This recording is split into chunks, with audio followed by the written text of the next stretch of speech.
Sanibonani ekhaya lamaphupho. Uma umusha kule chaneli sicela ushaye usubscribe ukuze ungaphuthelwa ngokulandelayo uma kukhona esikhuluma ngayo. Namhlanje sizokhuluma ngokuphupha uthandaza noma ukuphupha unamandla athile. Into ekanjalo nje. Kodwa-ke ibinomkhuleko nokuthandaza nokukhombisa amandla. Ngoba ngibonile kuma-comment abantu abaningi banokubuza imibuzo elapho nje. Ngiyacela-ke ukuthi usilandele ku-TikTok, usilandele ku-Facebook. Amagama nje ayafana. Usicele inombolo ka-WhatsApp, ikhona incwadi yamaphupho, ikhona insipho yobulongo, iyasiza kakhulu. Namanye-ke ama-products amaningi thina sesizozwa ngawo ukuthi yiphi oyidingayo.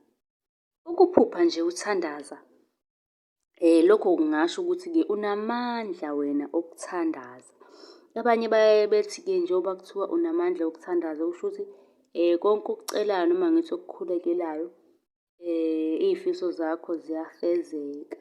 Okusho ukuthi eyakho imithandazo iyashesha ukuphenduleka, umkhuleko wakho unamandla.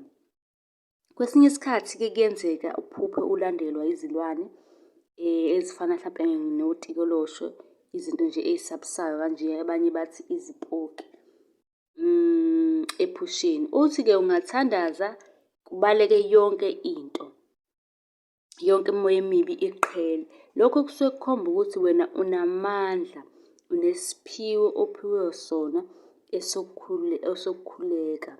Unesithunywa noma unamandla akho asemkhulekweni. Kusho ukuthi umkhuleko wakho unamandla.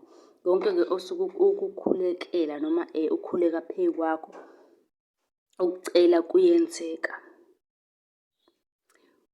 Uma unombuzo usungabuza kwi-comment, sizokwazi ukuthi-ke sikuphendulele wona.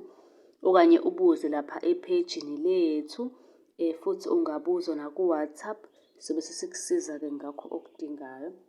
Ningakhohlwa uku-subscribe .